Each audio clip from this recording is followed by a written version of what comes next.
There's a certain responsibility to writing a biography. I'm not just writing about a book from 100 years ago. I'm writing about a person who has family and friends who are still alive, and there's a certain responsibility about getting it right.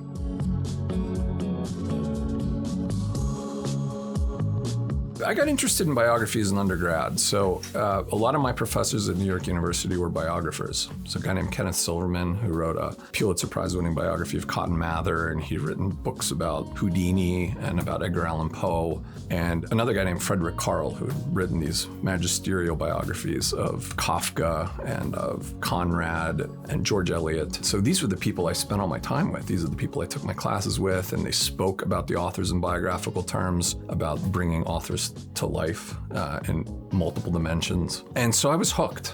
I was always wandering into bookstores and thinking about literature. And I'd finally gotten myself about 5 years ago into a place where I thought I could embark on a biography.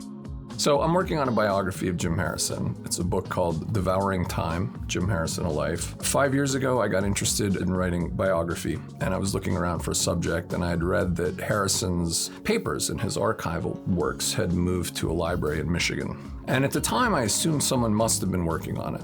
I just thought, he's such a great subject, and he's written so many wonderful books of poetry and fiction that somebody's already doing this biography. And I started making inquiries and began to realize that no one was actually working on it. And so I sent a letter to Jim's family, and I told them who I was and what I wanted to do and why. And that was sort of the beginning. That was the opening, right? And relationships developed over time, and I realized, I spent time in the library and in Harrison's archive and got the project underway. Just researching the book has taken me to places I wouldn't otherwise have been. I've done research in Montana. I've done research in France, New York. I've met a lot of different people in Harrison's world, some of whom I've become friends with. It's been an adventure, I think. It's been a long journey. 5 years sounds like a lot of time to be working on one book, but because lives are so big and expansive, it takes a long time to work on them.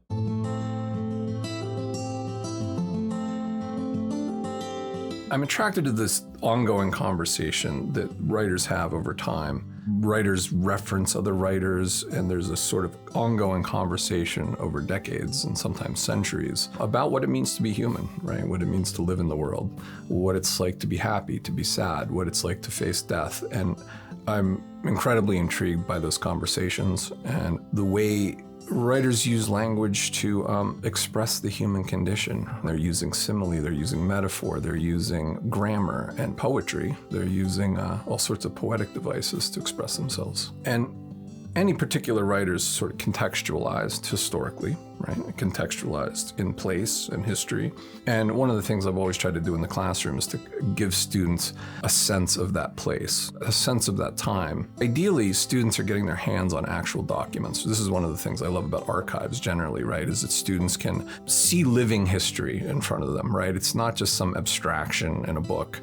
It's concrete. Oh, this writer lived. She lived on the frontier in the 1830s, and she wrote this letter from there to her publisher in New York. This is a tangible, real person, and that sort of experience adds dimension to their understanding of the work and adds dimension to the abstraction of the writer. It adds dimension to them. All of a sudden, they fill out into actual human beings. I want to inspire curiosity in my students. I'd say that's maybe the number one goal of my classes. I want my students to be curious, to ask questions, to want to learn more, to go out and pick up books, to enjoy the reading process, to find pleasure in it, to build it into a long-standing part of their life.